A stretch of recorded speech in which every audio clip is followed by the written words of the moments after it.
Welcome to the Mokuchi Studio Podcast, a podcast dedicated to Japanese woodworking and related topics. I'm your host, Jan Giguère, and today joining us from Forest Grove, Oregon, Dave Burnard. Well, welcome, Dave. Thank you, Jan. It's good to see you.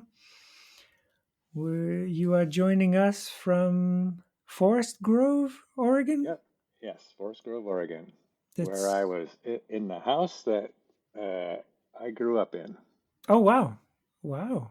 And Forest Grove is west of Portland, yeah? It's about 23 miles west of Portland. Yep.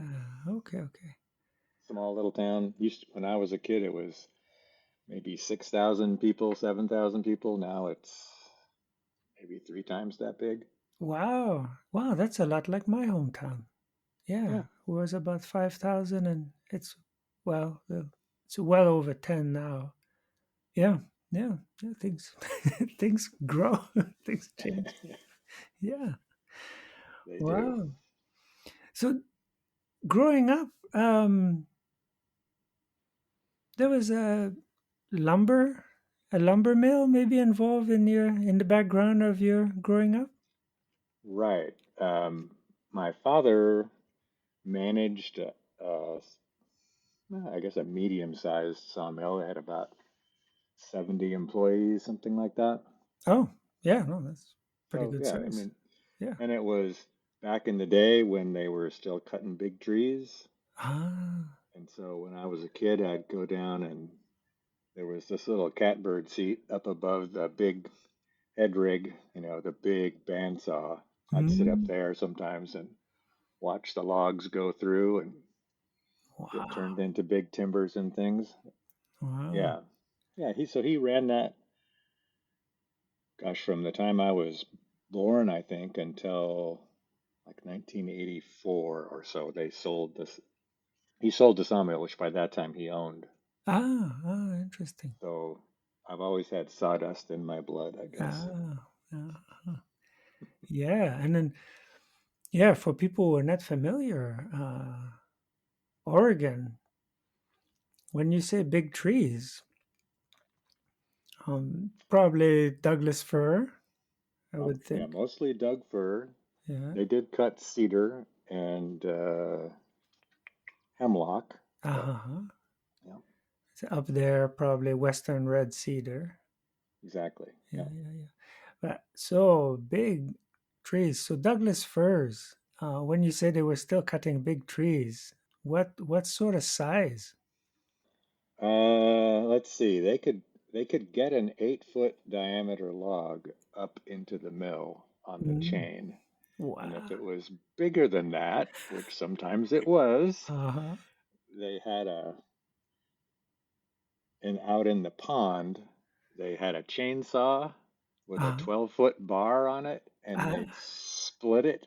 Uh-huh. I never saw this, but sometimes there were bigger ones. Mm. And the story goes they would drill a couple holes in the side of it and stick a charge in there and blow it in half. I didn't ever see that. Wow. Yeah. I mean Crazy days. that size of logs. I don't want to think how old they were. Oh gosh. Yeah. Oh yeah, Yeah. because we're talking tight. This is tight rings. This is old growth. Yeah. That is, yeah. Wow. Yeah. Beautiful. Um, Yeah. It was an interesting thing to grow up around. mm. Is there a lot of wood the in the house you grew up in? Like, was Yeah. your My father built it, okay. and so he started building it in let's see, I think in 1941, the spring of 41, which is a bad time to start building a house Uh, for obvious reasons. uh-huh. Yeah. Couldn't get a lot of materials, but he, Mm. he worked at various sawmills before he started managing the one here in town. And Mm. he was, a lot of times he was a grader. Oh, yeah, yeah, So lumber as, yeah, grading. Yeah, yeah, I see. lumber, he started doing that. Yeah, yeah, And so all the rooms of the house they're all wood paneled with various species. So the room I'm in now is cedar, one downstairs. The main room is grand fir, which is yeah. probably something that you never see again. It's Mm. all been replanted with something else, but looks a little like Port Orford, a little bit different. Doesn't have the Oh, smell, but real pretty wood. It's got, I've got big 12-inch panels wow. going vertically all around the house. There's other Wow. parts that are tight grain fir. It's a real interesting house. So I tried real hard to get back here. Oh, yeah.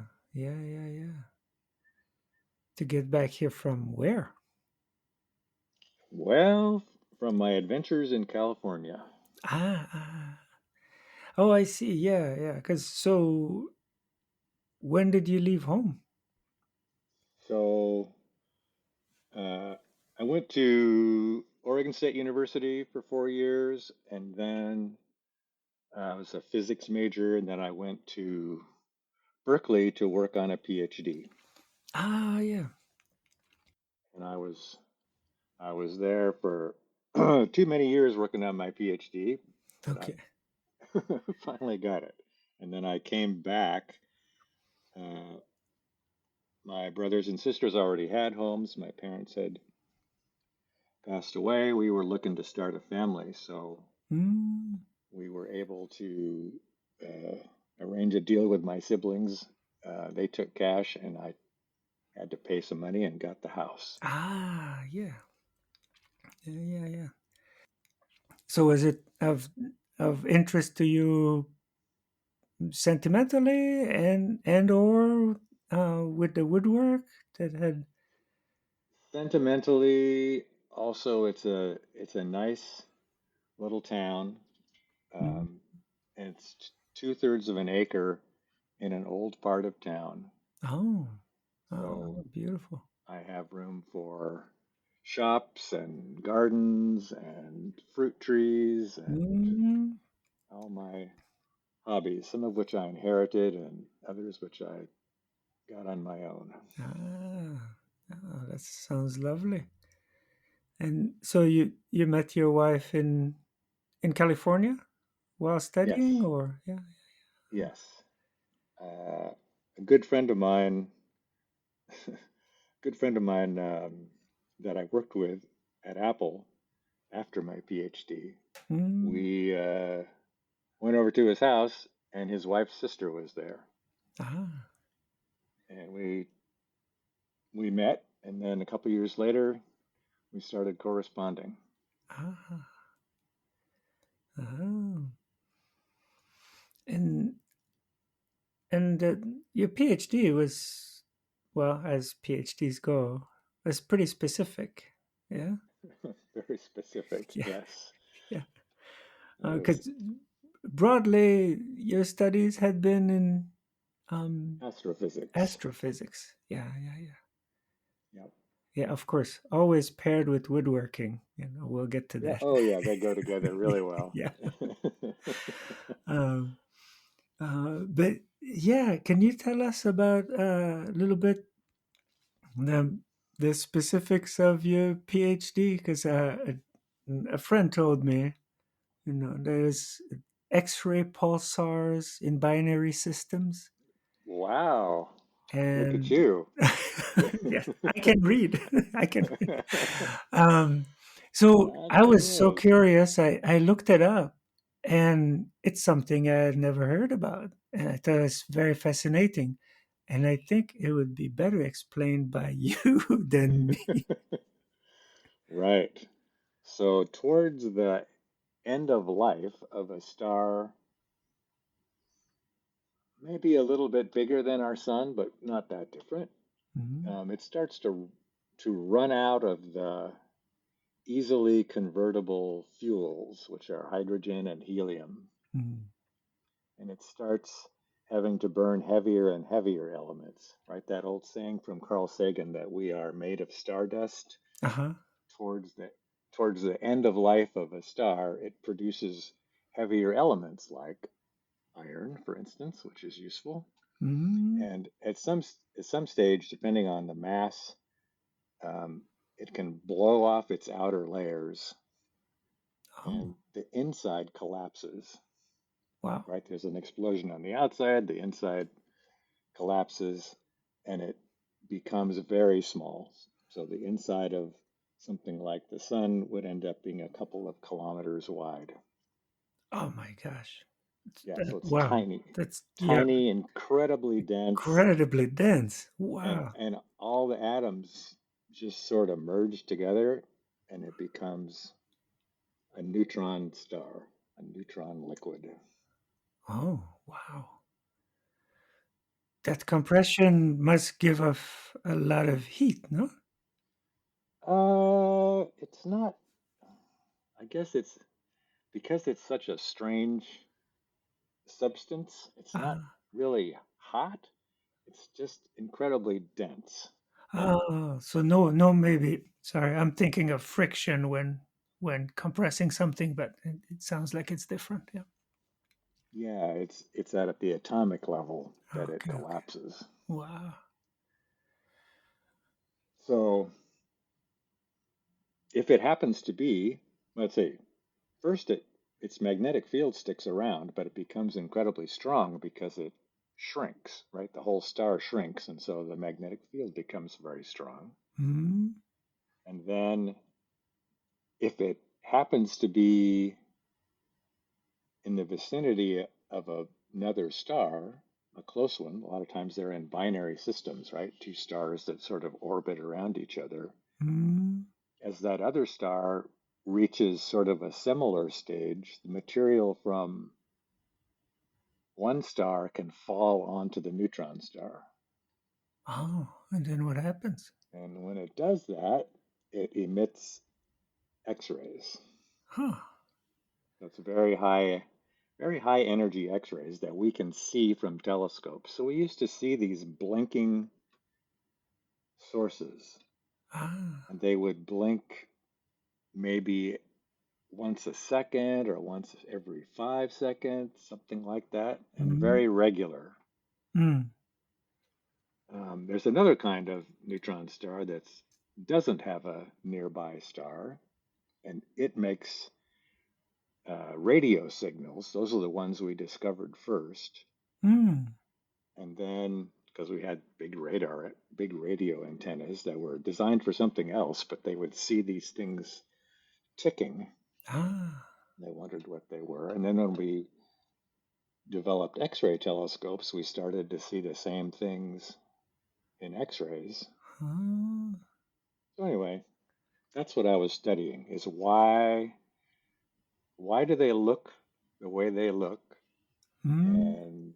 and how can we do a calculation of uh, what kind of energy comes off that kind of a star with stuff falling on it from another star.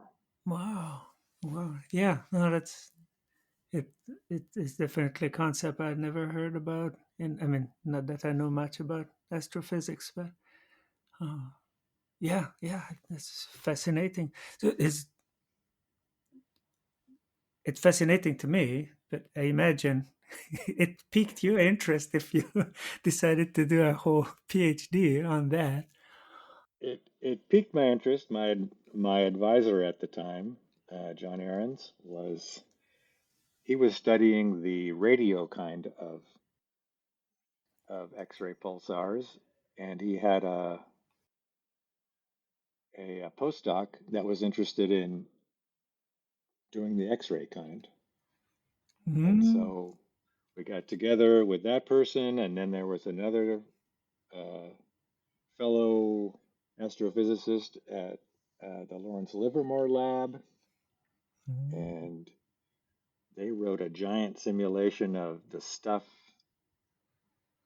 what would happen as the material fell on the neutron star, and then my calculation was how did that energy escape from the neutron star and what would it look like? Mm. Oh. So, yeah.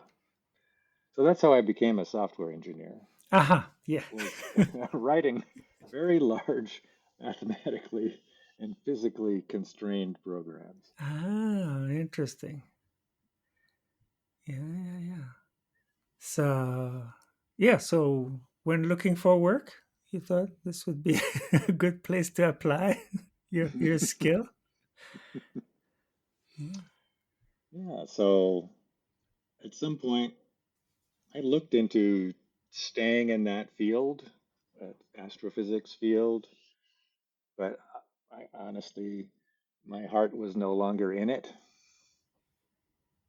So somewhere Mm, along the way, I got distracted, and the Macintosh computer from Apple came mm, out in mm, 1984, mm, and a couple of buddies and I got really interested in it, mm. and we wrote a book about how to program it in a language that was not familiar to, well, it was familiar to us, but not to a lot of people. Oh, what And language was that? C, It, which is a which is a very popular computer language at the ah, time, but it wasn't being used in personal computers. okay. So yeah, Mm, so we wrote that book, and I decided that was really what I wanted to do. And so mm, the two guys that I wrote the book with had jobs at Apple after that, and they were trying to convince me to take the plunge, and eventually I did. mm, mm, mm, mm. Interesting. What was the appeal of um, that versus because in after a PhD in astrophysics, I imagine the work trajectory is either more research or teaching. Yeah, it's kind of standard. Pretty much. Yeah, I looked at, you know, I saw what my advisor was doing. He's a super smart guy, but he had to spend so much of his time writing grants Mm. and teaching classes that he didn't really want to teach. He wanted Oh. to, he wanted to teach his what he really knew, but he'd be teaching introductory astronomy or something. And Yeah. Yeah. Yeah. Yeah. I could tell he was kind of frustrated, and I was frustrated for different reasons. But Mm. yeah, Mm. once I started at Apple, then I didn't look back. Ah. And so you were there for how many years? At Apple, Yes. I think 5 or so, maybe Mm. 6. We got spun off into my group got spun off into a different project that was a joint venture between Apple and a couple other big companies, and Mm. eventually that went poof, as so Ah, many joint ventures do. ah, ah. Mm. And so we took that opportunity to move back to Oregon to this Ah, house. okay. And then I started looking for work, and my friends, I had a couple of friends from Apple that had gone to Adobe Mm. up in Seattle. Yeah, yeah, yeah, yeah.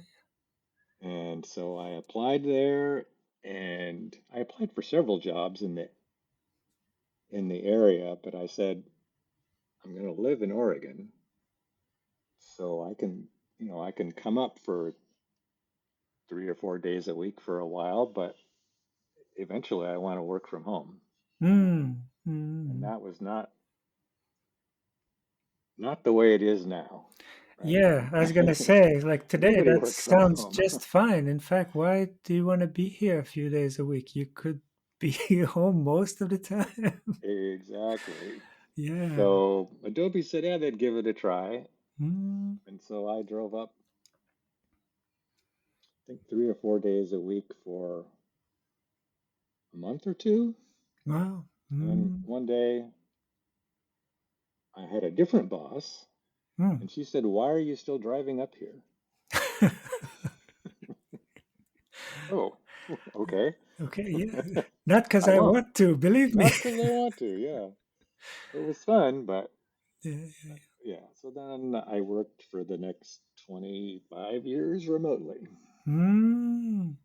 Is the drive between well, Portland and Seattle is, what is it again? Like 3+ hours?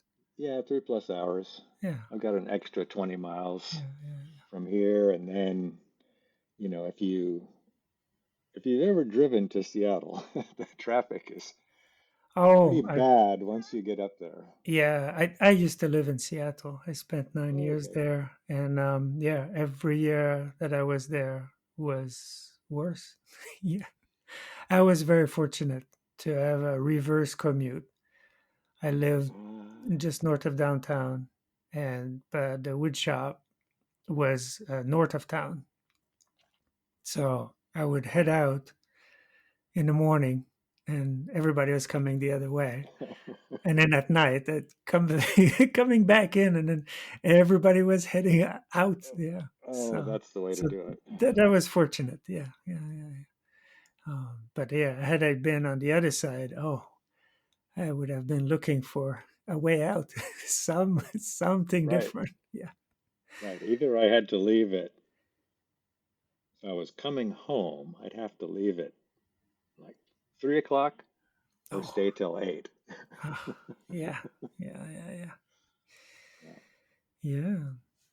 Yeah, Adobe. Funny, like I said, I used to live in Seattle, and I had been interested in natural building and woodworking, and I get to Seattle, and I was there to apprentice for woodworking. Who And I was mean, your, who were you working with? oh, Dale Brotherton. Oh, of course. Yeah, yeah, yeah. The Takumi company. So I'm now living in Seattle, and my interest is still in building natural stuff, woodworking, and I'm in Fremont, one area neighborhood of used to be very artistic, got gentrified like every artistic neighborhood all over. But I look over and there's this tall brown building with soft edges, and it says Adobe on top. And I thought, wow, this huge building is built with Adobe. That's what I knew of Adobe. Like, that's amazing. They've come a long ways with Adobe.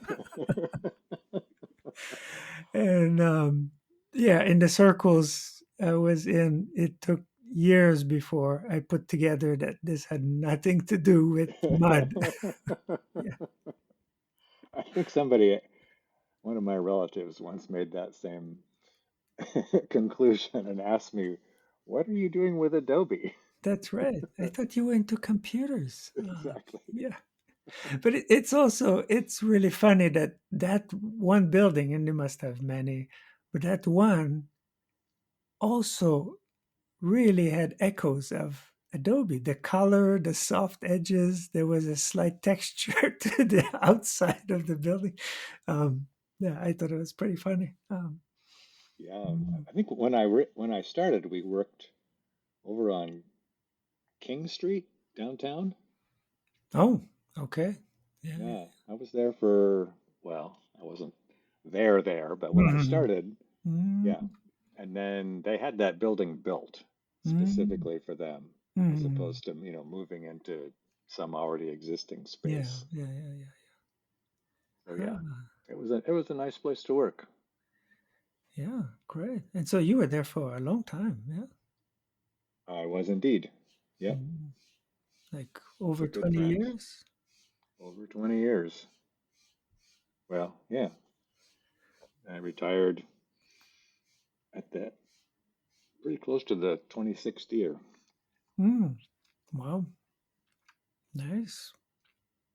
Man, it sounds like you enjoyed working there, so that Very much, yeah. sounds good. And you were doing what work exactly? I mean, computers is very broad.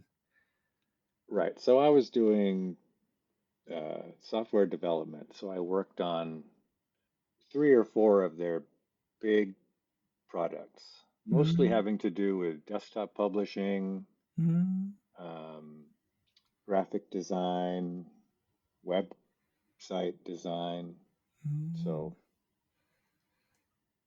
the sort mm. of things that, as they call them, creative people use, right, on their Uh, computers. Yeah, uh, okay, nice. And so now that you're retired, you've been, I imagine, focusing on things you didn't have as much time for before. that's right. One of And which is blacksmithing. mm, yeah, and not just any kind of blacksmithing. Yeah, That's right. Not just any kind. yeah. I was very fortunate to stumble my way into quite an opportunity, Yes, which was. which was getting to study with a Japanese blacksmith in Mm, in in Japan. wow. Well, at my home once, and Oh, then at his home. mm, So I'll tell you the short story. yeah, yeah. Oh, we have time. Yeah. Okay. So I took a lot of classes from Jay Van Arsdale, woodworking classes while I was in grad school. Ah, okay. So we're going, yeah, back. So where, sorry to interrupt you, but let's Hmm. set the ground for, so woodworking, you were around wood growing up. So that was a very, I imagine, very familiar field. Very Um, familiar field. but logging and making stuff, objects with wood is quite different. So did that had appeal? It did. My dad was always building stuff out of wood. He wasn't Mm-hmm. making furniture, Mm-hmm. but he would make a deck for for the swimming pool that my brothers dug by Mm, hand. I see. Uh-huh. You know, Uh, and yeah. So, and of course, you go to college, and you don't have any furniture, mm, so you make some two by four furniture, mm-hmm, and maybe that's interesting, maybe it's not. mm. Maybe you start making a few other things, and yeah. One day I was walking down Solano Avenue in Berkeley on my way home, and I walked by the storefront, and in the window was nothing else in the window. There was a Japanese chisel in a little stand. Oh, And I had some Sears Craftsman chisels, and mm-hmm, I looked at that chisel and I thought, wow, that is, I don't know, somehow it spoke to me. mm. But the store was closed, and I went back a couple times, and the store was gone. Oh, But I it, kept thinking about that chisel. did did you ever find out what that store was?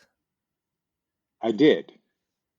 Um, it was, I don't know if, do you remember Aquastone? Yeah, yeah, Mr. Yeah. Mori. Yeah. Yeah, it was Morisan's store. Ah, But he had decided to just do it all from home. I didn't know yeah, that for another 10 years, but yeah, yeah, yeah, yeah. Wow, wow, so interesting. Mm, so then another Berkeley thing, I was over at REI. I don't know what I was doing, probably buying bike shoes or something. And I look across the street, and there's a little store across the street that sells Japanese tools. I'm thinking, mm. that must be what I saw. Maybe they moved. Yeah, yeah. I mean, how many stores in How Berkeley are many selling stores Japanese can tools, there right? be? Yeah. Exactly. So I went in and talked to this woman and asked if they do classes because I want to learn how to sharpen my chisels, my Mm-hmm. Sears Craftsman chisels. Mm-hmm. She said, sure. Yeah, we have a class next week. Mm. And so that's how I met Jay Van Arsdale. Ah, Jay He was was teaching. Oh, he okay. was teaching there. Yep. Mm. And so, sorry, what year was that? I mean, roughly. Probably 84 or 5. He was still Wow. teaching classes in the back room Uh-huh. Yeah, yeah, at yeah. HIDA, and I think he was also teaching at Japan Woodworker too. Mm. Wow. Okay. Yeah. And then he started teaching classes in Oakland at his shop, Mm-hmm. and I became a regular. Ah, yeah. Yeah. I mean, Jay has been an amazing inspiration for so many, and So many, yeah. I mean, indeed. all over, but for him to be in the Bay Area consistently for many decades, um, it's been a it's been a great asset to a lot of people. Right? Yeah. The number of people he has introduced to woodworking Mm, and Japanese woodworking, it's pretty mm, amazing. mm, Yeah. So I kept taking classes, how to sharpen a chisel, how to sharpen a plane blade, layout. Then we built all kinds of things. Toolboxes, mm-hmm, sawhorses, little tea house entrances, all kinds of things over the years. mm, But the one thing, I don't know, that chisel still haunted me. mm, I don't know mm, why, but Jay always showed a real interest in the tools themselves and the fact mm, that somebody made that chisel. Didn't come out of a factory. There was a mm. guy. There was a guy that made it. Yeah. Yeah. I mean, Jay's father was a blacksmith, That's right. right, back in Kentucky. Yep. So he had that appreciation for the people that made things like that. Mm-hmm. Yeah. Yeah, yeah. Oh, can you describe that chisel that you saw? Was there anything about it that you can Just think of now that was specific, or there was something else pulling you in? I think it was an omen Ah, I see. of I what see. was to come. I see. Ah, Just that little kick in the pants that you need mm, to get you started on a different path. mm, yeah, interesting. So, speaking of that path, one day I walked into Hida Hmm. Tool, and do you know Kayoko? Kayoko Kuriowa? I think she might have left before, or we might have talked on the phone. Probably you did. Yeah, yeah. She was the sort of the buyer and I don't know, the head person in the store for Osamu. Mm-mm. So I talked to her and she said, "Hey, there's this guy coming from Japan. He's gonna teach some kind of a seminar in Iowa, and he knows about saws." She That's said, "You should." amazing. She said, "You should go." Did you go to Iowa? I did. Oh my gosh. Did you go to Iowa? I was living there at the time. And I No, was there. Duncan was my teacher at the really. time. I mean, at loose, he was sort of a mentor. Hmm. And yeah, yeah, I was there. I don't remember everybody's face who came through. I remember Jay. We were a lot younger.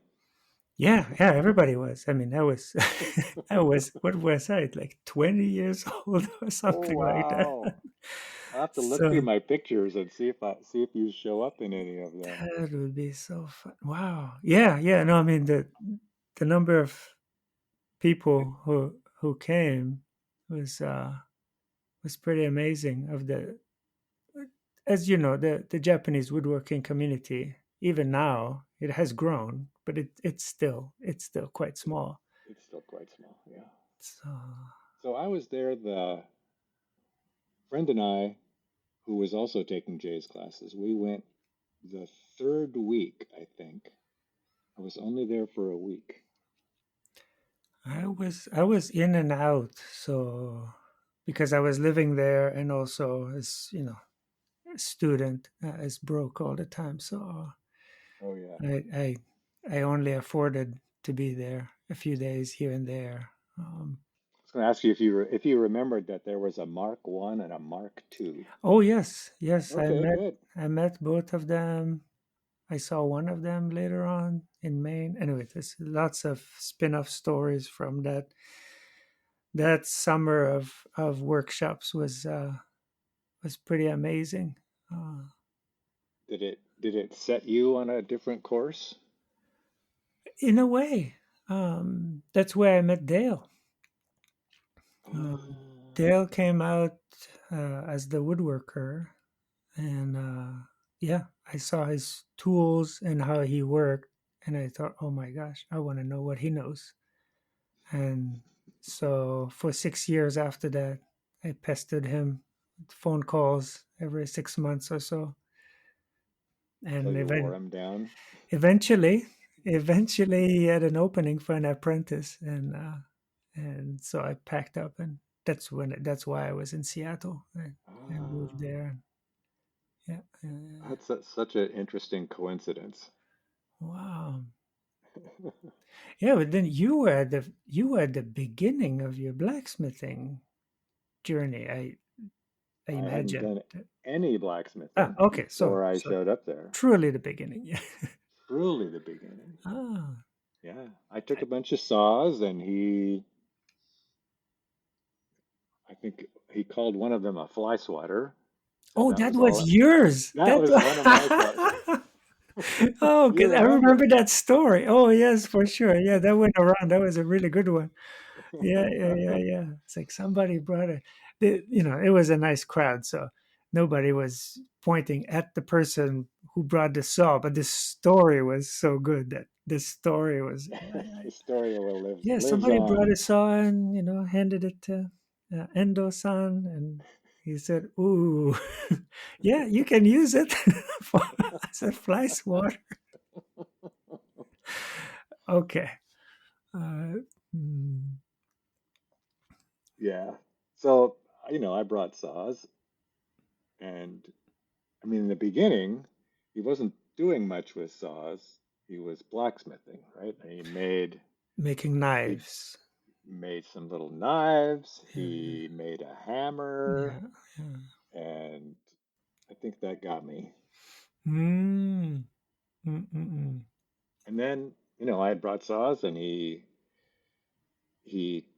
had us cutting teeth, Yes. and which we were terrible at.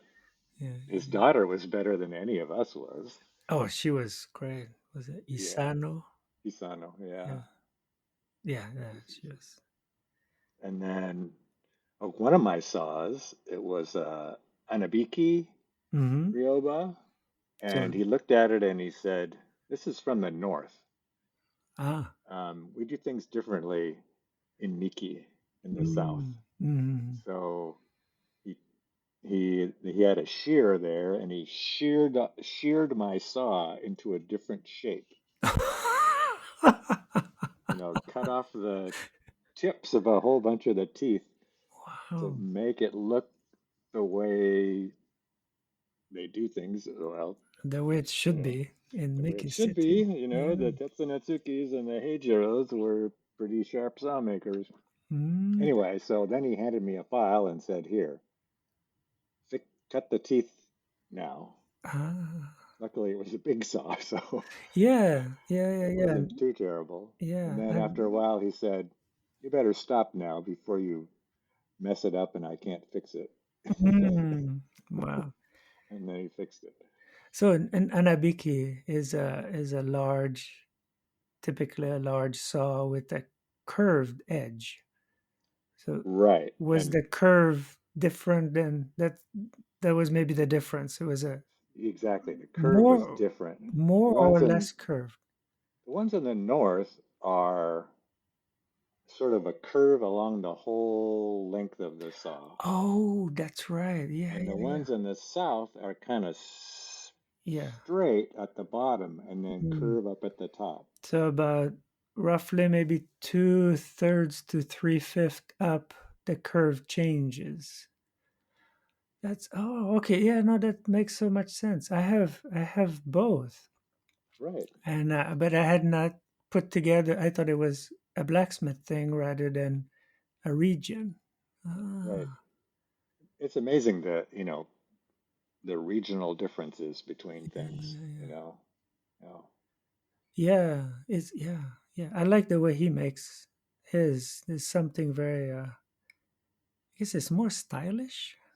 I don't know what it is. It, It's different. there's something about it's less obvious. It's not just a full curve. Yeah, but also, I mean, anything Endo-san makes is just precious, and I mean, not precious in a dainty way, but just it. It's so inspiring.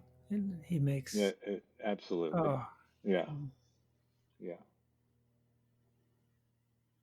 yeah, yeah, yeah, yeah. Amazing take. Oh yeah,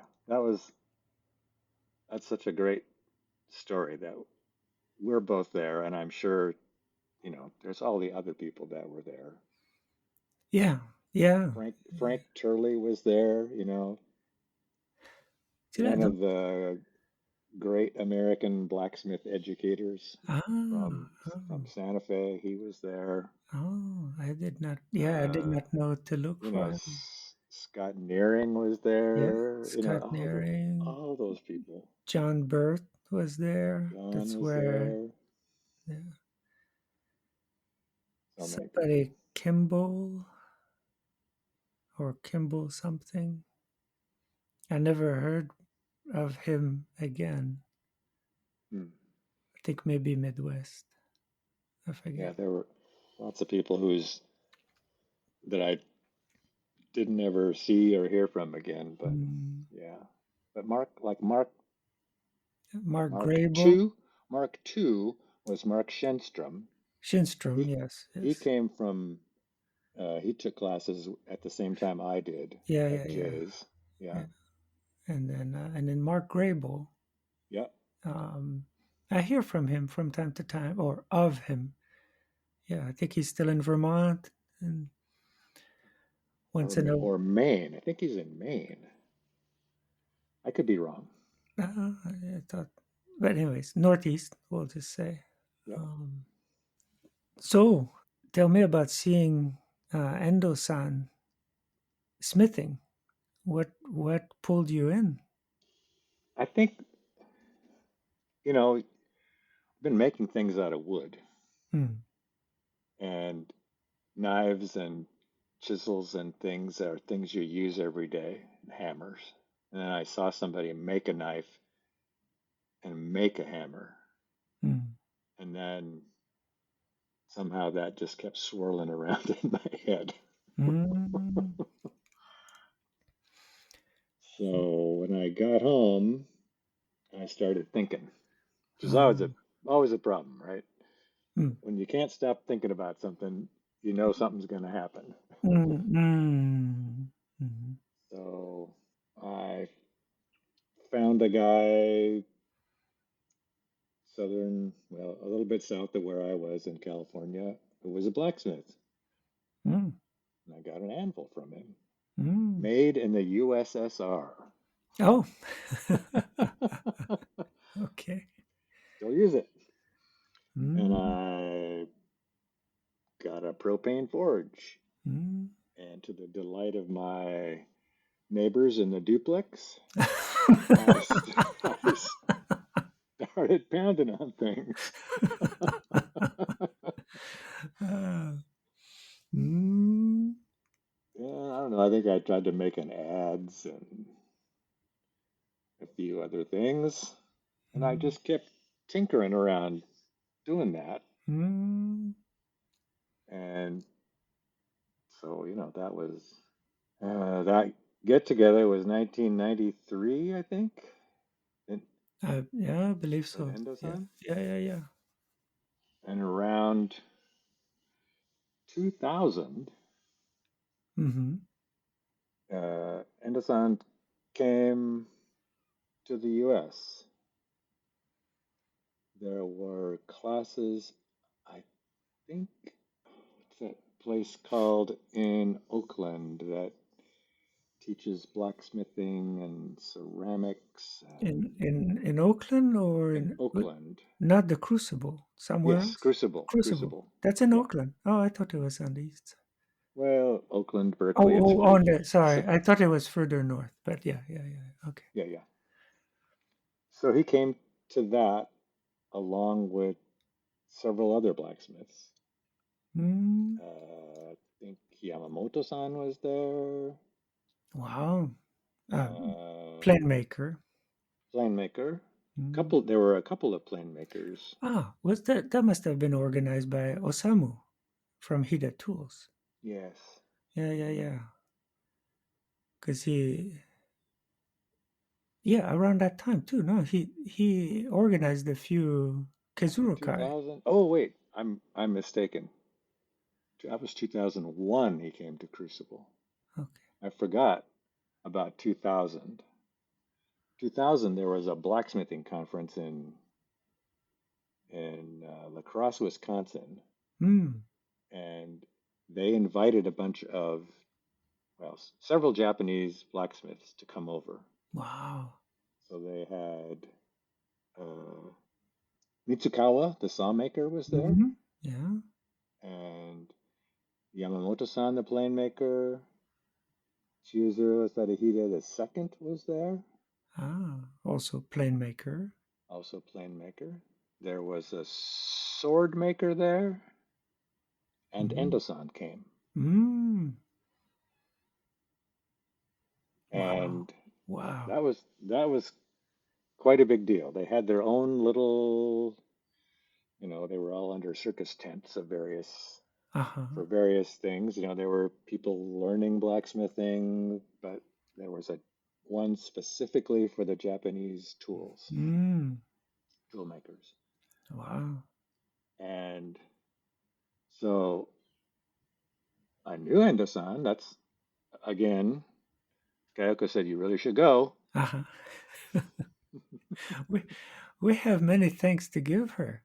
We have Uh, many thanks to give her. Yeah. mm. Um,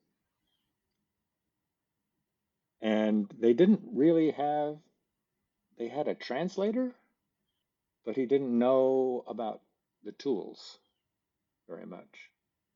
When translation was needed, I just hung around that Japanese pavilion the whole time I was there. So I didn't speak any Japanese, but I knew what they were doing Ah. because I had been at that time I was had been tinkering around more and more, and I'd made some really crude plane blades, Oh. uh, and was could plane with them, and I'd actually made a wide plane, not a super wide plane, but Mm. as big as I could make. So I like think is like 5 or 6 inches, something like oh, that. so yeah, no, that's pretty big. Yeah. It's a Yeah, big plane. okay. Yeah, yeah. Wow. So while they were demonstrating to people, I would, as best I could, translate, Mm. what they were doing, not what they were saying. Mhm. Ah, And yeah, so yeah. kind of became friendly with them. Mm. And Yutaki, well, let's see, he wasn't Yutaki yet. He was still Endo-san or Miyano Daendo. Mhm. Um, he didn't recognize me. Not that I blame him. Um, but I talked to, I think Kayoko talked to me, and she said that he had contacted her, and said, "Who is this guy? Ah. He made some plane blades. Who is this guy?" And so Mm. she told him, "Ah, he met him back in Iowa."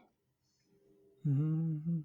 And so I think somewhere around that time, maybe a little bit, maybe the next time he came to the U.S., they hatched a little secret plan. Kayoko and him. Kayoko and yeah, and Anderson. Mm. So you had your plane blades in Wisconsin? Is that how Yes, you knew about? Ah. yes. Ah. So several of them, several of the people, the Smiths that were there, Mm. looked at my plane blades and said, hey, Mm. that's pretty good for somebody who doesn't know what he's doing. Yeah. Yeah. Yeah. Ah. You can't Mm. you can't do it if you don't try. So Yeah. Yeah. Yeah. Yeah. Yeah. Yeah. Oh, that's great. It's so great that you brought those. yeah, Yeah, because without language, I'm sure that yeah, that without said language, so much. So it much. did. Yeah. Yeah. Yeah. Yeah. Yeah. And another interesting thing was the blacksmith uh, Kaiserborough. Kesabro, huh? Yeah, he was there. He's a very young man. Yeah, he might. I mean, he's still young now, so then must have been pretty Exactly. young. Yeah, yeah, Yeah. yeah. And he, Anderson brought a bunch of Yarigana Spear planes. Yeah. airplanes. Yes. And uh, Kaizaburo, Uchihashi-san, he hung out a lot at Anderson's table. He was Mm. really interested in those. Mm. And nowadays, he makes Yarigana as Ah. well as flame blades. Ah. That was Ah. pretty I did not interesting. know that. Oh wow.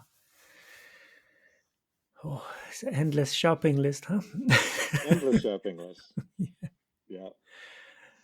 I mean, seeing his planes and Keizaburo and then having one and using it, and I'm very curious now what his yariganas are like.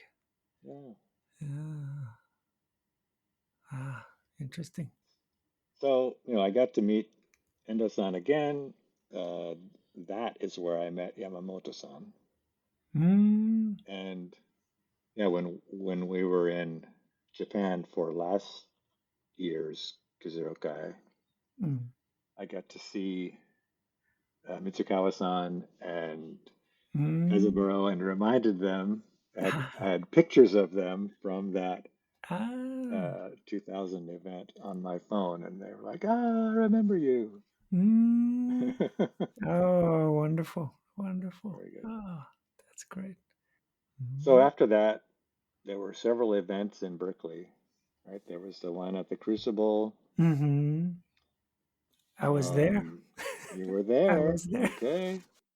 And I think like Endo-san was scraping saw blades Oh, I'm sorry. with I it. was not at that one. I was at another one where there were blacksmiths, but Endo-san I had not seen. Uh, Yeah, yeah, yeah. So so that was sorry. that was that was really interesting. Mark was there. Mm. Mark Grable had spent either 4 or 6 weeks, I can't remember, Oh, in Japan with Endo-san, yes, yes, yes. learning to sharpen and tension saws. Mm. Yeah, yeah, yeah. He would have Yeah. been there a lot longer um, had things not evolved the way they did. Let's put it that way.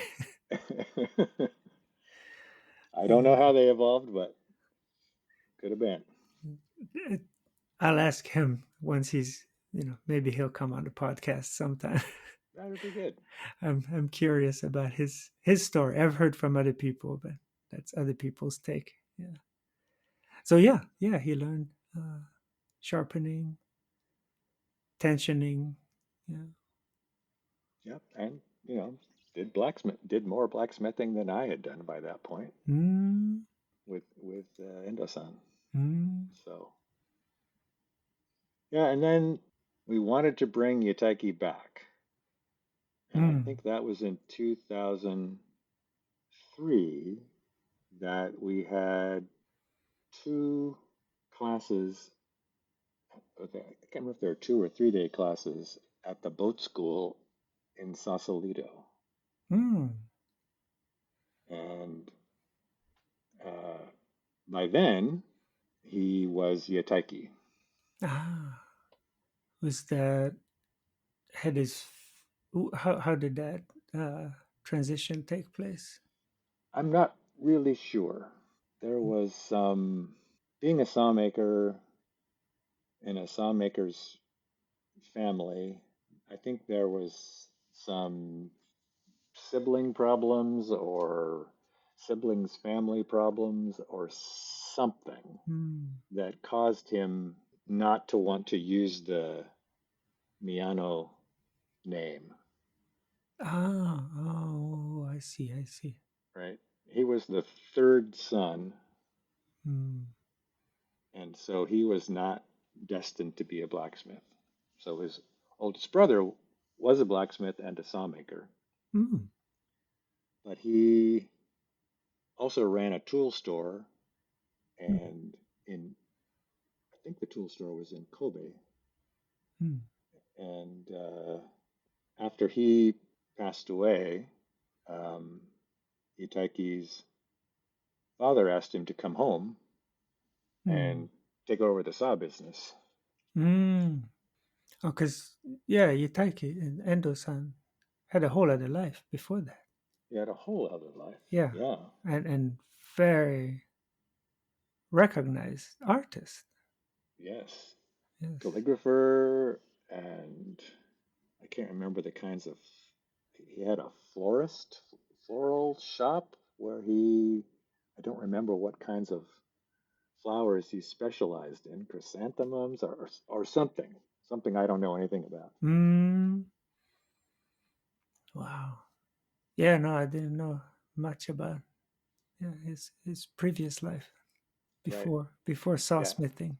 Yeah. Exactly. I mean, he always was around saws, and Mm. he was uh, he was the sharpener. Mm. So they'd make a batch of saws, and then Itaiki would come back from wherever he was and do like a marathon sharpening session. Ah, I mean, he was really good. Yeah, Yes. yeah, he was very. It was interesting. I remember one thing he said. Well, through translation, was that uh, the mm, perfect accuracy wasn't his goal.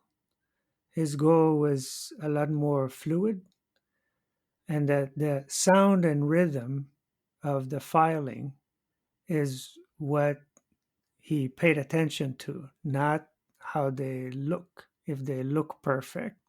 Right. And that's the tidbits I took away from the tiny bit of sharpening I do on saws.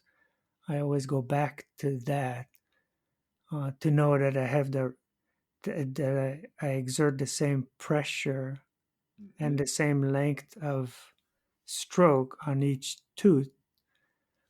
You go by sound and and feel the pressure and the That's right. rhythm. Yeah, and yeah, he could. I mean, he used his eyes, but he might as well be, blindfolded, and he I would think just that's go right. through. And Yeah. If you look at saw makers or saw sharpeners, metates, working on saws, it's like, yeah, they're looking at the saw, but they're not looking at the saw yeah, the same way we novices do. no, I mean they move through it.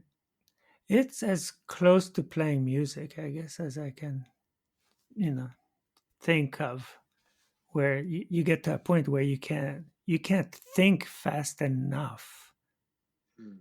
to know, through thoughts, what's the next note and the next note. That's Like right. you Don't. you can't think through Yeah. it. You just have to, learn Don't. the motion and then move through it. Right. Don't Um, think. Do. yeah. No. So he was sharpening saws for a long time. Yeah. For a long time. Yeah. Yeah. Yeah. I also remember him saying, when somebody was saying, "Oh, because you learn. How did you learn?" And he said, "Well, it started when I was in my mother's womb. The You could tell they. sound, the sound of tensioning, ting, ting, ting, ting, ting, ting, ting." He says, "Yeah, he would say it started coming in that way." Yeah, so very familiar sounds, very Very familiar. familiar. Yeah. So he came to California in 2003. Mm, We had those two classes, 2 or 3 days each, mm, and Mark and I were sort of his helpers. mm-hmm, I had brought a bunch of hammer blanks that I had drilled out, mm-hmm, and and we had students, here's a file, here's a hammer blank, mm-hmm. make a shape that you like. Oh, I think fun. I brought one of my belt grinders too at that point, Mm. so they could make bigger changes to shape. Uh-huh, uh-huh. So that people had fun doing that. And Mm, then Utaiki hardened the hammers in the forge one day. mm, So they got to see that whole process, mm-hmm, hardening and then tempering. mm, Yeah, he did quite a lot of blacksmithing that during those classes. mm, Here's a funny story. The first day we were trying out the forge, to see if it was gonna work for him. mm-hmm, And he had these he brought a bunch of many things from Japan. Well, mm, shipped a bunch mm-hmm. of things from Japan. Some anvils, tools, tongs, things like that. Wow. And he had these weird coils. I don't know, they were maybe 8 inches in diameter or something. Wow. And Mm, John Bird and Jay and I and a few other people were sitting in the chairs that had been set up around the forge, just kind of watching him work. Right? We'd never seen him work with a fuego before, mm, which is the box bellows mm, that are traditional. mm-hmm, So we were fascinated by that and watching the charcoal fire and never mm. never seen that before in real life. Oh, that's right. Because this smith that had been set up in Iowa was as close as they could get, but did not have a fuego. No, they had it just had a little blower. A little blower, yeah. But it was low to the ground. Most other things, I believe, were about right, but that's Yeah, one thing it that. was as close as he could get it. Mm, Yeah, but this time, he right. had a fuego. Yeah. Did somebody make it? Yes. So he sent a Fuego to the U.S. Oh, he sent Maybe it was an old one one. Mm-hmm. from his old shop, Mm, and he sent it to John Burt okay. Yeah, because yeah. he knew John Burt, is in addition to being a blacksmith, was a very good cabinet maker, Oh, yeah. furniture maker. Yeah. And for people who don't know, John Birth is a long time woodworker, blacksmith, deep into the Japanese tradition. Right. Yeah, in the Bay And Area, right? He's in the Bay Area somewhere around. he was in the Bay Area at that time. Now Mm, he's up Northern California coast area. okay. But so anyway, he had these coils and he was slowly straightening them out in the fire. Oh, And towards the end, a couple of us looked at each other and said, "Are those swords?" oh, ah.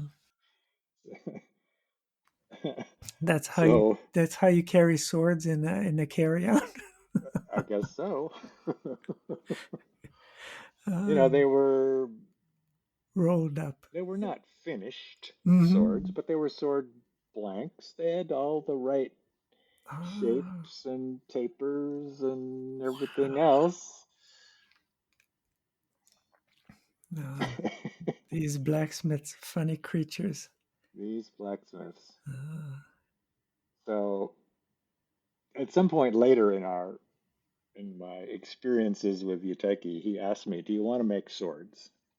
mm, And I said no. mm, mm, And he said, "Good, mm. because how can you tell if a sword is any good?" Oh, yeah. Yeah. What's the Yeah, ultimate test? Yeah. Hmm. yeah. Yeah. But his father and grandfather got co-opted during the wars into making swords, Oh.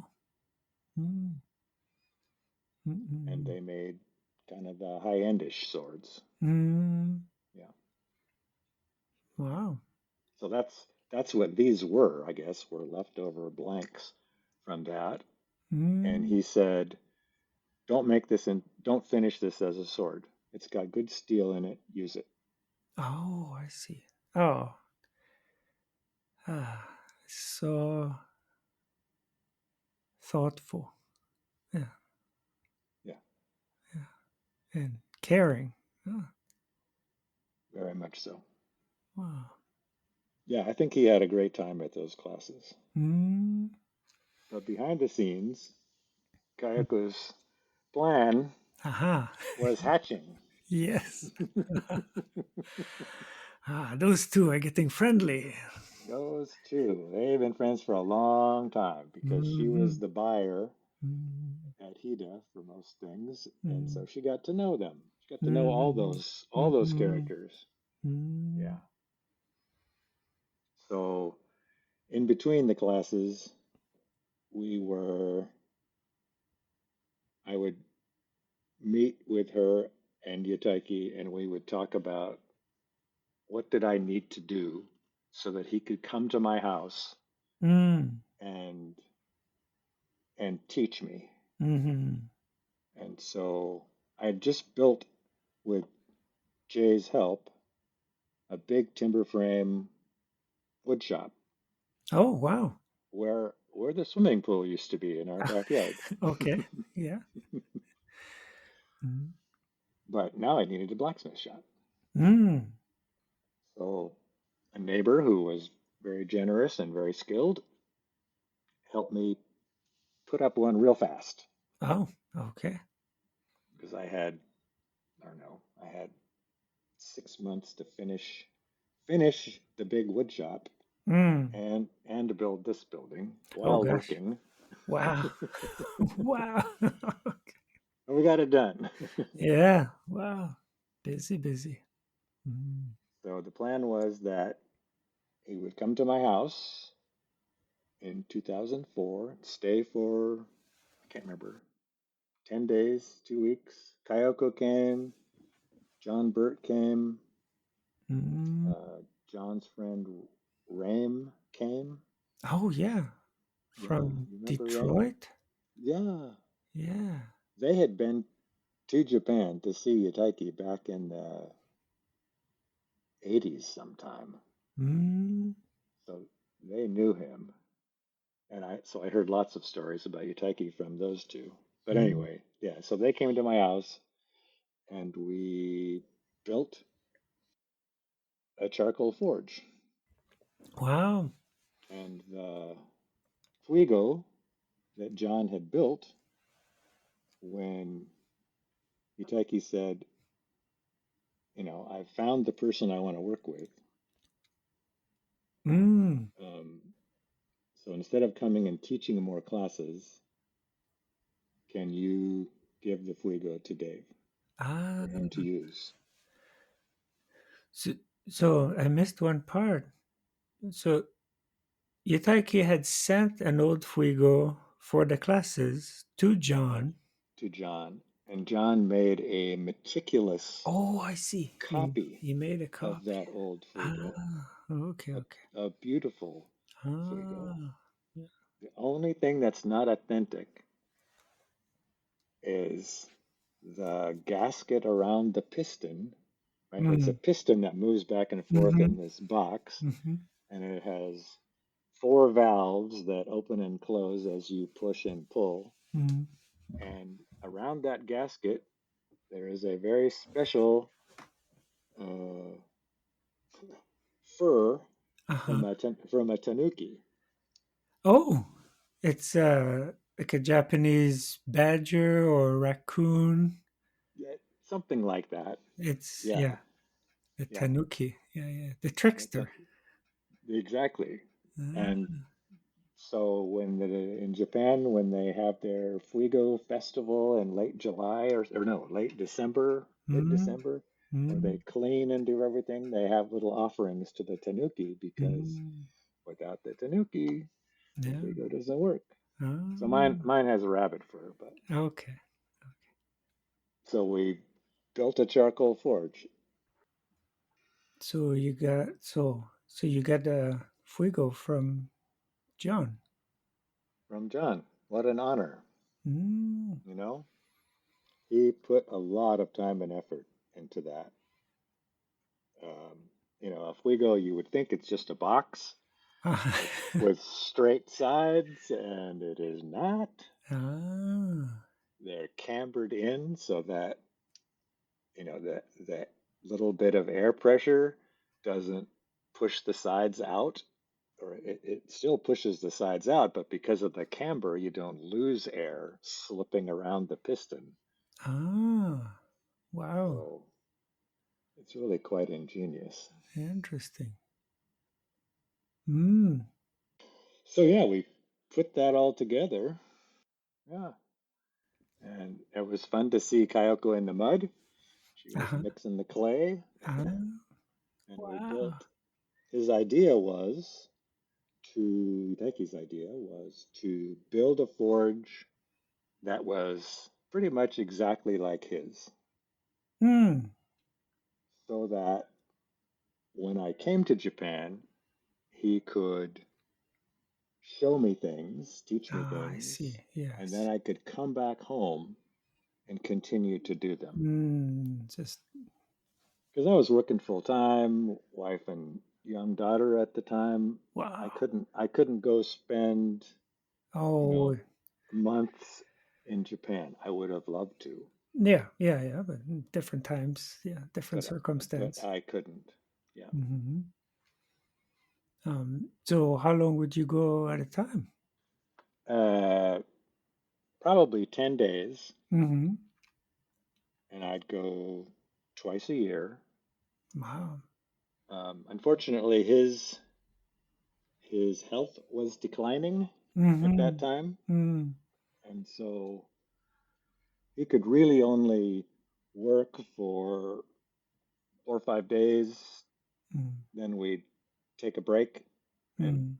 do a little traveling, come Mm. back and do another 3, 4 days, and then I'd go back home. Mm.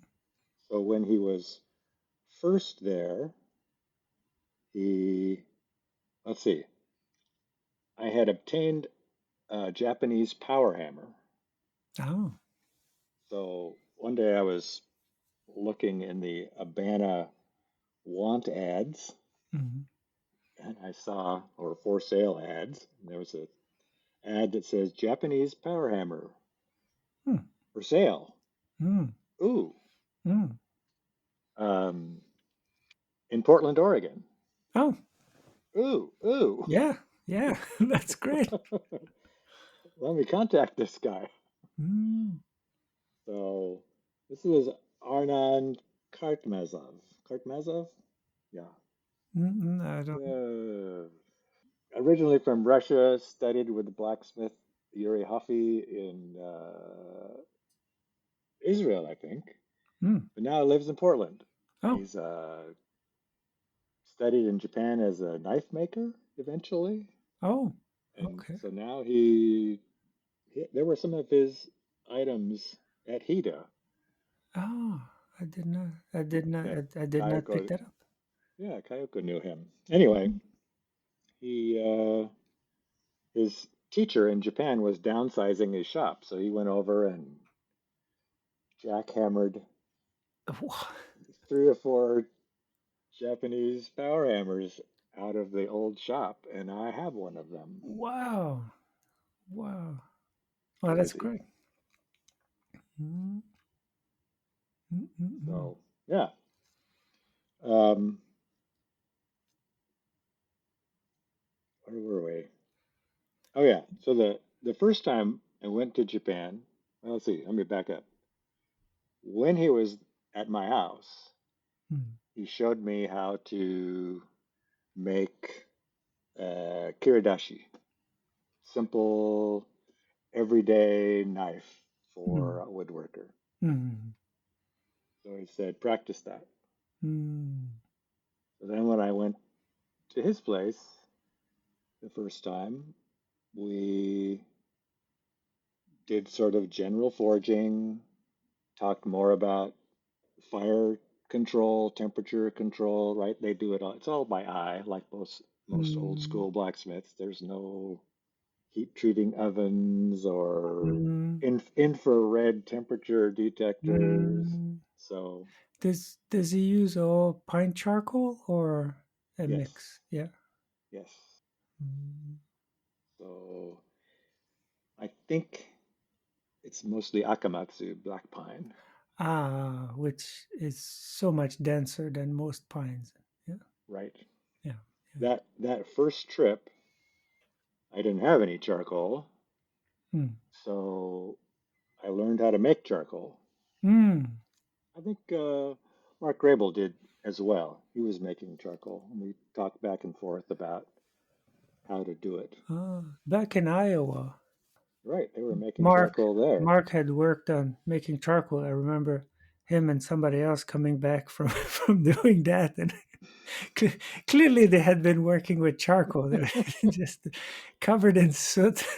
I remember that well. Yeah, yeah. Mm. So when he used my charcoal that I had made, he said, "It's okay, but you cooked it too long." Oh. And so Jay was there, and he got a big kick out of the fact that he goes, "Well, when you cook it, you gotta wait till the white smoke goes away. But Mm. when the blue smoke starts, you gotta stop it." Ah. And Uh-huh. and the way I was doing it, I couldn't stop it in time. Ah, I see, I see. What wood did you use? Uh, Softwood, Mm-hmm. pine if I could find it, or fir, which isn't great. No, fir is not great. No, I Is it? mean it's okay for cooking probably, but it doesn't have the, I don't know, doesn't generate the heat that you need in a forge. Just it burns too quick.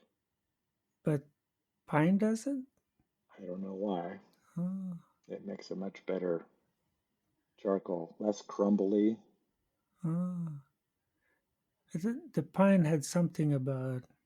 I think it's maybe more steady, more easy to control.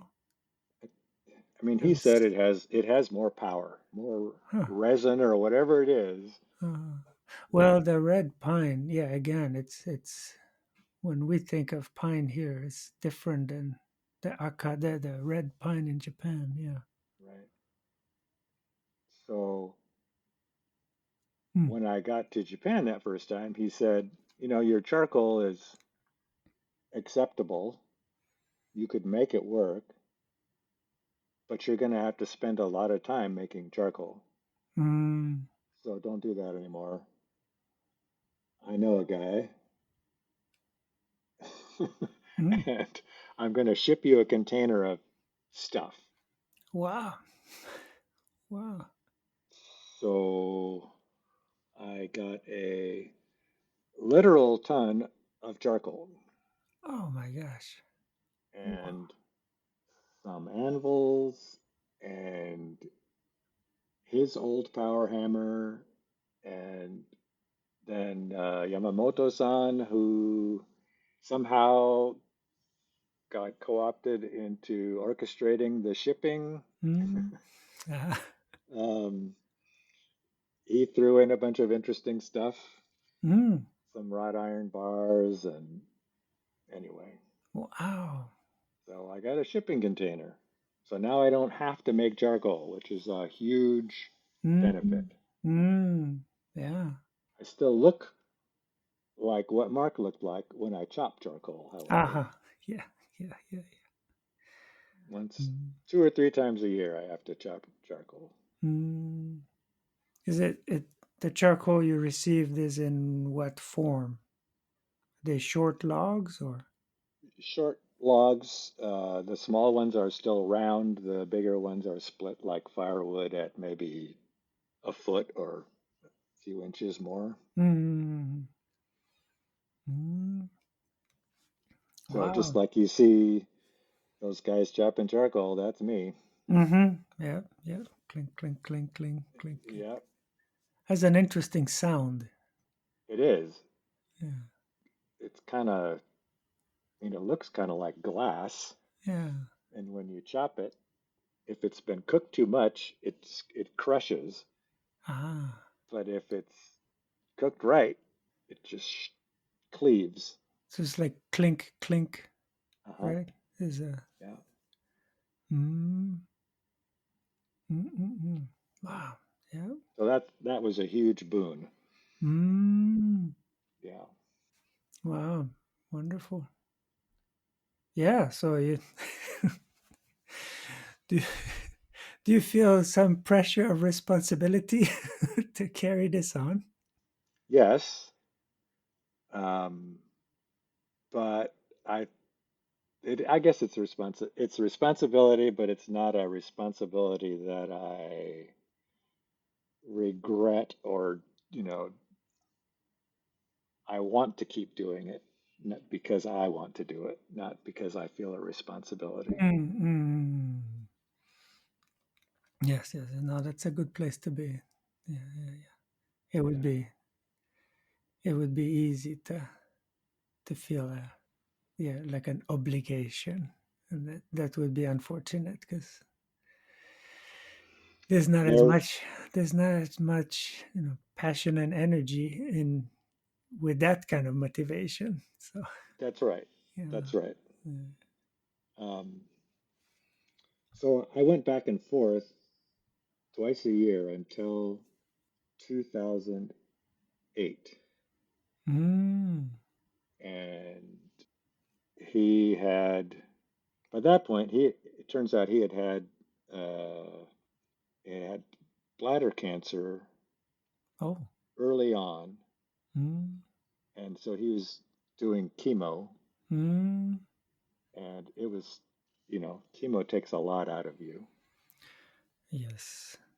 And uh, I think that got stabilized, but other health problems started to occur.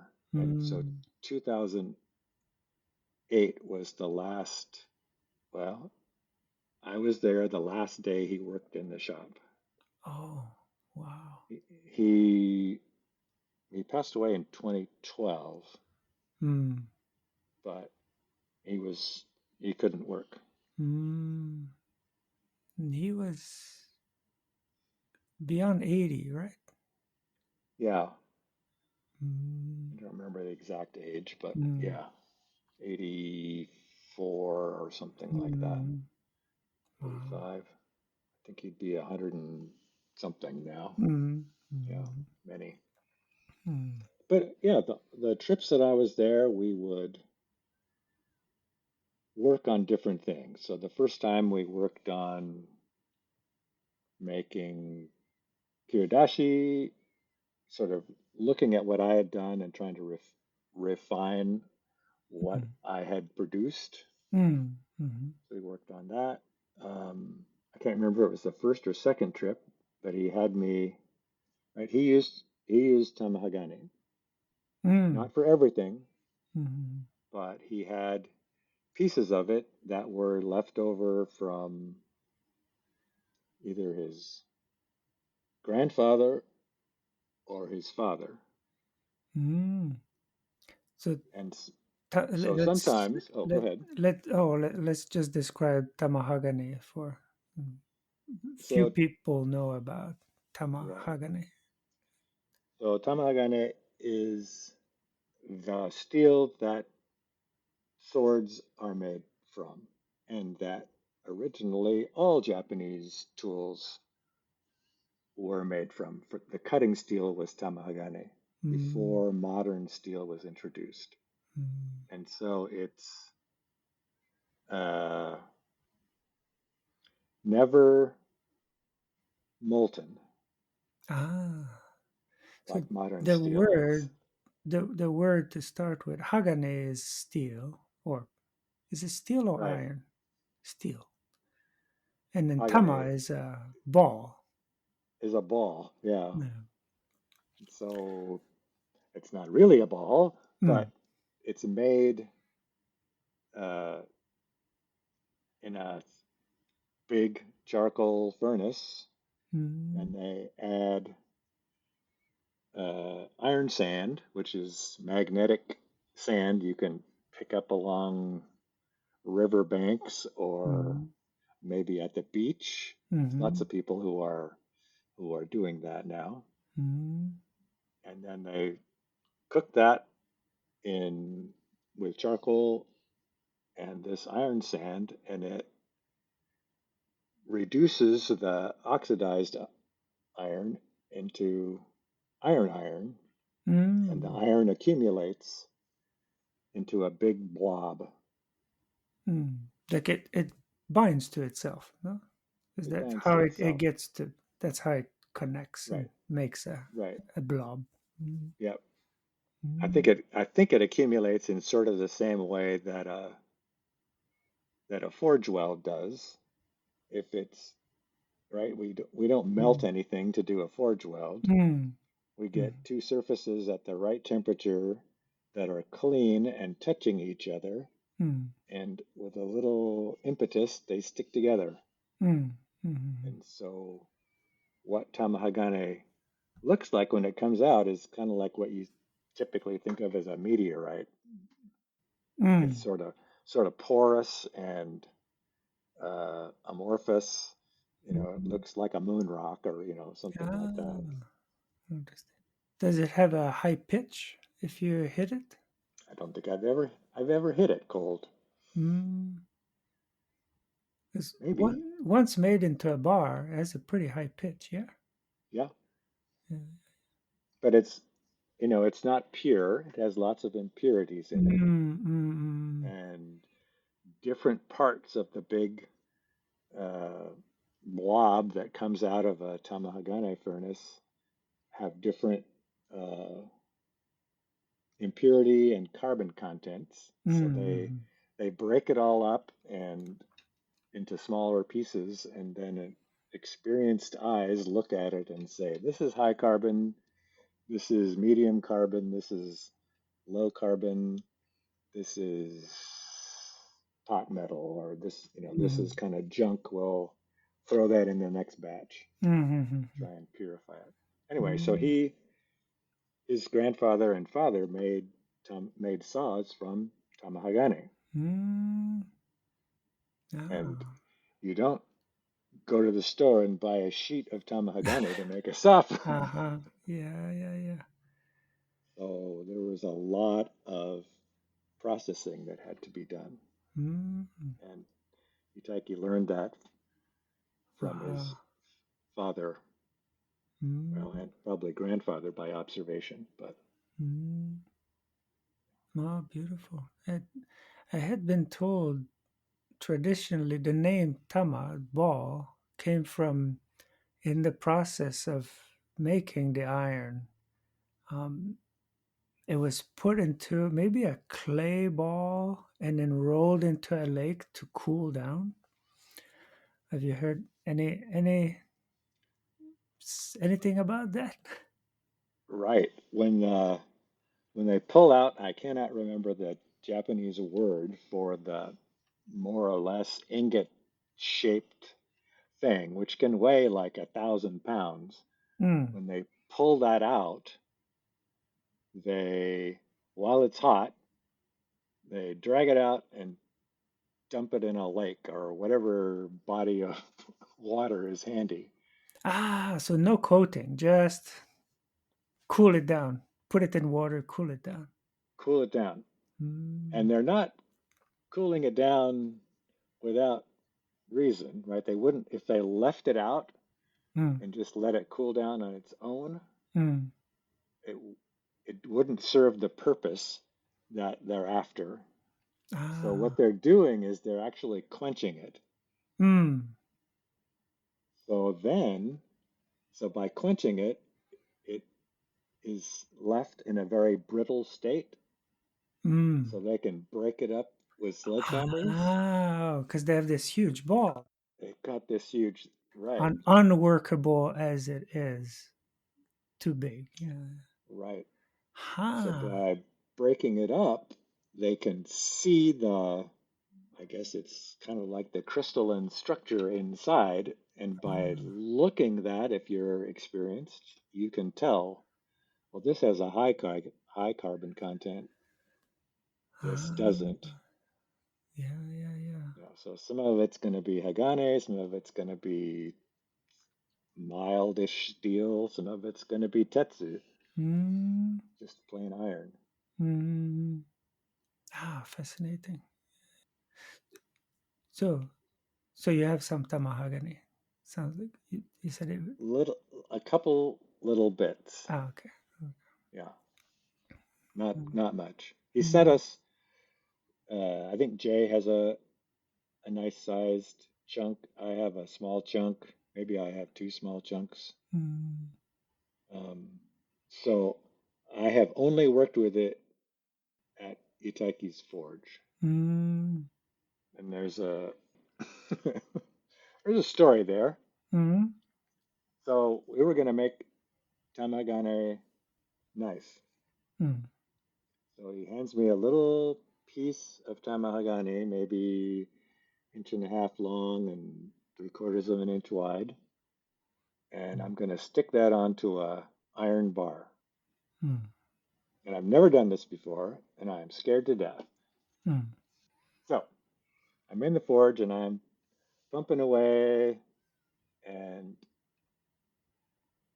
I've forge welded things before, Mm, but not forge welded tamagane, so I don't know how hot to get it. And I'm mm, in a charcoal forge where you can't see how hot it is because it's covered in charcoal. mm. So he says, a little bit hotter, a little bit hotter. Okay, take it out. And I pull it out, and the end has melted off. Oh, So I don't know how much work went into making that piece of tamagane oh. from the, you know, from the start. Somebody had to Mm, get the iron sand, somebody mm. had to do this, somebody had to do that. He had to forge it down into a little piece, and now it's gone. Oh, I feel horrible. yeah. He hands me another piece and says, do it again. How many times? I only needed once more. Oh, okay. Wow. Quick study. Yeah. Well, he probably paid closer attention to what I was doing that Ah, time. ah. Mm, mm, mm, mm. So yes, I have a Tamagani knife that he made, and then I have one that I made. Mm. Now, looking at a knife that you haven't made, would you be able to tell if it's tamahagani just by looking, or you need to sharpen it or use it, or Maybe, maybe looking, maybe, maybe sharpening. maybe looking like when you put a bevel on it. Mm. So you make a tool, Uh-huh. and then you may be able to tell by looking at the bevel. Mm. But for instance, a saw, I don't think you can tell. Mm. Mm. Interesting. And What about the performance? because I don't use Tamahagane enough. Ah, I ah, don't really know.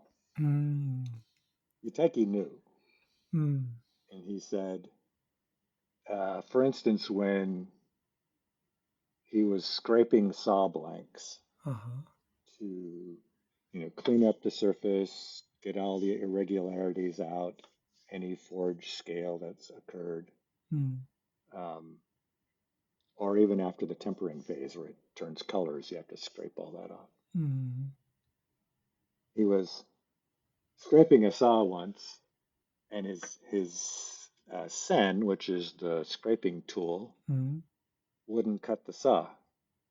mm, It couldn't touch the steel, mm. It's just gliding, right? and it Not was just scraping. It's just gliding. gliding. Yeah, and he kind of looked at it, and it's sharp, and he goes, "Oh, that's a Tamagane saw. Ah, That's why this sen won't cut it. I have to get a different sen." ah.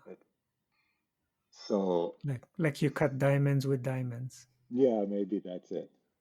It's You need similar to that. something to match. Not necessarily of the mahogany, but you need something to match. Mm, And that sort of goes against the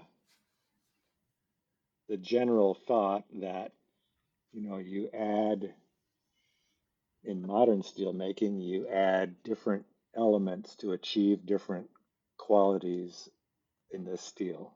So maybe you mm, add some chromium or some tungsten or various things to affect the recipe that you get. mm, But we don't know what the recipe, what tamagani is made from the sand. We don't know what's in the mm, sand. mm, Doesn't have yeah. any additives other Mm, than what was around when that particular rock was made. mm, So yeah, I don't know why it's harder. mm, If it was pure steel, it would be softer, but apparently it isn't. mm. Yeah, interesting. Always more to learn. Yeah. Yeah, more to learn. So yeah, we made little carving knives. We made kiridashi. We made some small yarigana. Lots of different things over the visits. Mm, So usually he would show me how to make something and then say, go home and make a bunch of those mm, so that it's in your body, not in your head. mm. Yeah, yeah, yeah, yeah. Yeah, wonderful. Wow. And then how did you balance that? Because that is happening while you're still working full time, Still right? working full Like time, yeah. that's um so how did you balance that with you know family and work and Maybe not very well. oh I see. There wasn't ever any friction, but Hmm. yeah, And there are only so many hours in a day. there's So only so many hours in a day, and I'd after work I'd sneak out for an hour or something. mm, I'm a big fan of bike riding. ah It's my chosen form of exercise, so I mm, probably rode less and worked in mm, the forge more. uh-huh. Yeah, yeah, yeah. Mm. But yeah, Yeah, yeah. You find a balance, make it worthwhile. This was an amazing opportunity. 6 months ahead to be able to go back to the teacher, and you want it to be right. Ask, worthwhile. Mm, right? Yeah, right. Otherwise, it wouldn't work. Yeah, yeah, yeah, yeah. Yeah. And you learn so much by if you make 20 of something, Mm-hmm. the difference between the first one and the 20th one, Mm. I mean, maybe the 20th one is bad because you're exhausted, Yeah, but the yeah, 18th and 19th ones are pretty good. yeah, yeah, yeah, yeah, yeah. You learn hammer control and fire control, and you know, every knife you make, you have to sharpen. Mm-hmm. So thanks to Yamamoto-san, I have two rotating stones, horizontal. Uh-huh, uh-huh. So I think I've got a 400 grit and a maybe a 12 or 1500 grit stone. Mm, mm, And then thanks to this didn't happen until after Yutaiki passed away. I took some classes with a knife maker who studied in Japan, a different knife maker who studied in Japan. mm, And he had the big rotating stones like you see in knife sharpening videos, like a mm, 30, I think mine's a 32-inch diameter wheel wow. that's probably 60 or 80 grit. Mm, mm, So for cutting rough bevels and things, mm-hmm. it's pretty fast. Yeah, yeah, great. Mm. So I use those, and that has otherwise, I was using one of those little Makita Oh, yeah, machines yeah, with a wheel on it, and when you got 20 knives to sharpen, yeah. it's a lot. Pretty slow, yeah. I can understand why most Japanese tool makers do not sharpen their tools. They send them off to a Mm. sharpener. Yeah, yeah, yeah, yeah. Sort of a, yeah. Making and sharpening, sort of a different thing. Well, actually, with sawsmithing as Right. well, no, most sawsmiths don't sharpen saws. They make saws, and then somebody else does the metate, the saw sharpening and conditioning is a whole trade of its own. These days, that is true. Yeah. Yeah, yeah, yeah, yeah. In the old days, they might have somebody who who just did the tooth cutting if it was a factory, but if it was a one-man job, mm, you did it all. mm, I mean, yeah, Yutaiki's father, there was kind of a factory mm, that produced sort of well, low end for him mm-hmm. saws, Yeah. and then there were the fancier ones, which were all done by the master. Mm. So at the end of the month, this month, October, you'll be at the National Kazurokai in the Bay Area in El Cerrito. That's right. Yeah, Looking forward to that. yeah, yeah, me too. So you'll be demonstrating blacksmithing centered around hammer making. Is that correct? Uh, I'm not sure. This, I was reading the description on their website. I'm not sure if Um, that's, I mean, in New York, we actually, Jim did the hammer punching in New York. so in Kingston, New York, last year, yeah. Yeah, in Kingston. Yeah. Mm-hmm. He was, I mean, originally I was drilling out my hammers, and then I started using uh, punch and drift Mm-hmm. method. And Mm-hmm. so when I was in New York, Jim's like, I've never tried those, or I've tried them and they didn't work for me. So I had him use mine, and Mm, now he's a big fan of that. I mean, that's the way mm, most blacksmiths make hammers is with a punch and a drift or a yeah. series of drifts. Uh-huh. So I'll talk about that. I Yeah. don't know that I personally will be doing it. Okay. We'll probably, usually John does some demonstrations. John Uh, Burt.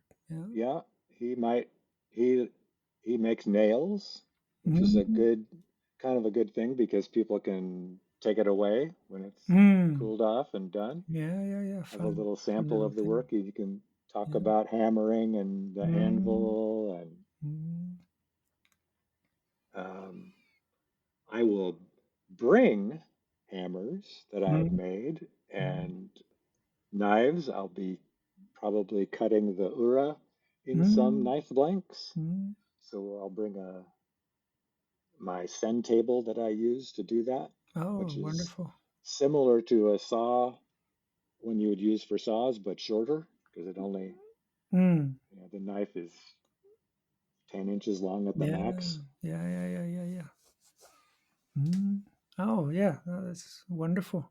It's been so wonderful, the events where the blacksmithing, the making, especially when thinking about tools, you have a group making, using the tools, and then you have another group focused on how are those tools made. So Exactly. that's been really wonderful integration of the two. I mean the two topics are so intertwined. Yeah. Exactly. Oh, And we yeah. get so many good questions from Mm. people about, Mm. how are they made? What's the difference between the steels? Mm. This time it sounds like the the three of us somehow will are doing a lecture. Yeah, a talk. Yeah, yeah, Yeah, we're yeah, doing a yeah. talk about blacksmithing sort of in general, tool making. Mm-hmm. Like what are the processes? How could one get started if they were interested? Mm. Um, Oh, that's great. so lots of different topics. What is hardening? What is tempering? Mm-hmm. How do you know, lots of how-tos. Yeah. Oh, that's great. Have you been demonstrating elsewhere? I don't think so, Mm. other than Kazoo guys. Mm. And But I have started. I mean, I've had. Well, I started with a student, mm-hmm. and that was Jude Notabum. Oh yeah, Jude Noteboom. So Mm. he came after one of the Kazoo guys. I think maybe 2019 or 2018. He came up Mm. to my house and spent 3 or 4 days, Mm. and we made some tools.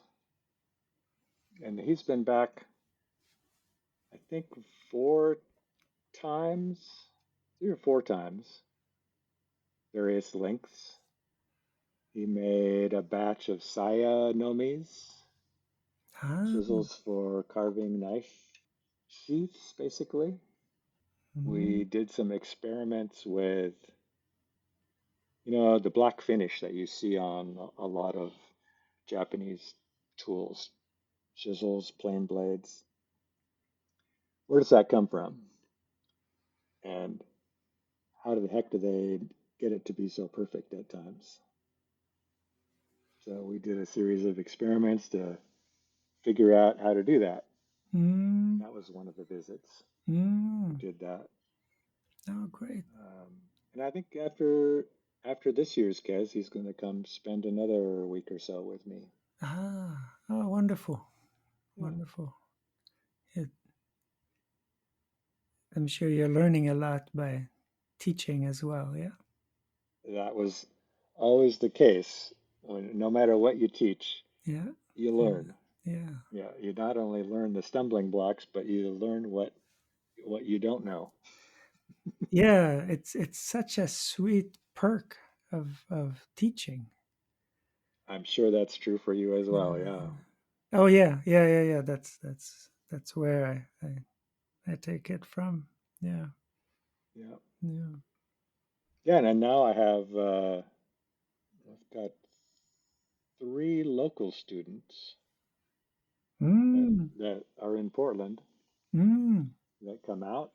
Manny, who of course you know, Oh yeah. Yeah. Yeah. Yeah. Manny. yeah, yeah, he's been several times, Mm. and 2 others, they've been 3 or 4 times. In fact, I had Jay as a student Oh. last month. Yeah, he came. Oh, Jay Van Arsdale. That's Jay right. Van Yeah. Yeah. Arsdale. Yeah. Yeah, He came up. Yeah, when he came up to as part of being at the PDX Kez group, yeah, yeah, yeah. yeah, That's that's such an amazing thing. yeah. Manny came by my table in New York and saw what I was doing, saw my blacksmithing stuff, said, "Gosh, I really wish I could take classes from you Mm, and learn something." I said, "Yeah, but the problem is I live in Oregon." uh-huh. And he's like, And "Hey, he says, "That's funny because I live in Oregon too." I live in Portland." next I live door. in Portland, next door. That's right. Ah, And oh, that's so great. my parents or my grandfather, I can't remember who, Mm. lives like 10 miles away from you. Oh, wow. Oh, that's amazing. So that's been great. And he was inspired by the Kazurokai meetups that they have in New York. Mm. Yeah, yeah, And yeah. after we got back home, he said, I wish we could have something like that in Portland. Yeah. And Yeah, so yeah, yeah. he kicked that ball down the road, and now we have a monthly meetup, and we've had Jay come up as a guest speaker. Mm-hmm. We had there's Yeah. a Japanese knife store in Portland, and they had one of the people that works there is in our meetups, Oh, yeah. and he Oh, he brought his manager, and we yeah. had a nice demonstration of how to maintain knives. All these connections. So Avian, who came from the Yeah, knife yeah, shop, yeah, yeah, yeah. exactly, Evian. He's taken classes down here in Ah, he Ashland mentioned with that. me. Yeah, Yeah, yeah, yeah. So we have a relation, and then Manny, and yeah, I yeah. So feel that's a lot and more plugged in than I used to. mm, Used to feel kind of like I was, uh, a man on an island. yeah, yeah, yeah, yeah. Well, yeah, I so get it. When I started on the East Coast, the New York Kes, that was one of the impetus, was that feeling. There's like, wow, most of us are in our shops by ourselves year after year, and it's rare to get together with others of similar interest. And Exactly. but if we had a place we knew every year where you can meet everybody in one weekend, that might be really fun. Really And powerful. so we, put it out there, and it's a great response, and it grew and grew, and well, then we moved, but then it got Yeah, picked up in Maine by Jason Fox, and then he's doing festival and classes, uh, and then there's a few places. There's right. You're a mod down in, Colorado, yeah, Kingston, New York, and now, yeah. Oh, and actually, there's another meetup in New York, in Brooklyn. yeah. That's right, a monthly meetup, and then yeah, and then the one in Portland. Yeah, which you've been to many times now. Yeah, I think we started in January and we've had one every month. yeah, So yeah, yeah, yeah. But yeah, I mean, you are there. You are a yeah, regular. Yeah, yeah. yeah, Manny and I are the yeah, organizers. yeah, yeah. So that's fantastic. Yeah, Yeah, yeah. thank I you think so we much still. for doing that. Well, Mm. Yeah, thanks, even thanks to Manny for running with that idea. oh You know. yes, yes, yes, very much. Yeah, yeah, yeah. I support him any which way I can. Put it out. Let let people who follow me, follow my Instagram and stuff. And when I have a chance, I put it in a newsletter as well. But the timing is not always right. Oh yeah, yeah. We started out, I think, with the first meeting. I think we had 5 people, Mm, but they were all. I mean, they were interested, yeah, right? They were waiting for something like this to yeah, happen, yeah. and now we have, maybe 15 on average, sometimes Mm, 25, just wow, depending on beautiful, people's schedules. It's wonderful, great. wonderful, wonderful. In October, we're starting a class well, a series of classes on making sawhorses. Mm-hmm. Yeah, yeah, yeah. The next one comes starting this coming weekend. Yeah, next weekend, the 12th. 12th, yeah. Yeah, yeah, yeah. That's so great. I'm so glad. Yeah. Yeah, it's been fun. It's interesting to see, the different level of skills and the different levels of tools and tool awareness And it doesn't take much to bump somebody just a little bit more, just because you know, they're sharpening at home, but maybe when they sharpen in front of somebody else, Mm. they learn something. Not Yeah. necessarily Manny or me either, right? There's Yeah. Yeah. Yeah. Yeah. lots of people that come that have Mm. something to give. Mm. It's been really fun. Yeah. Yeah. That's yeah. So great. And then looking ahead, what are you what are you dreaming up moving forward? That is a good question.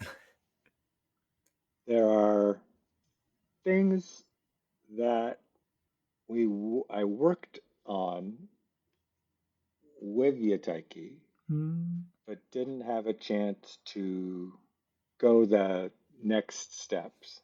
So I'm extremely comfortable making uh, carving knives and kirdashi. Last year, last year, 2 years ago, I decided I needed to make chisels. Mm.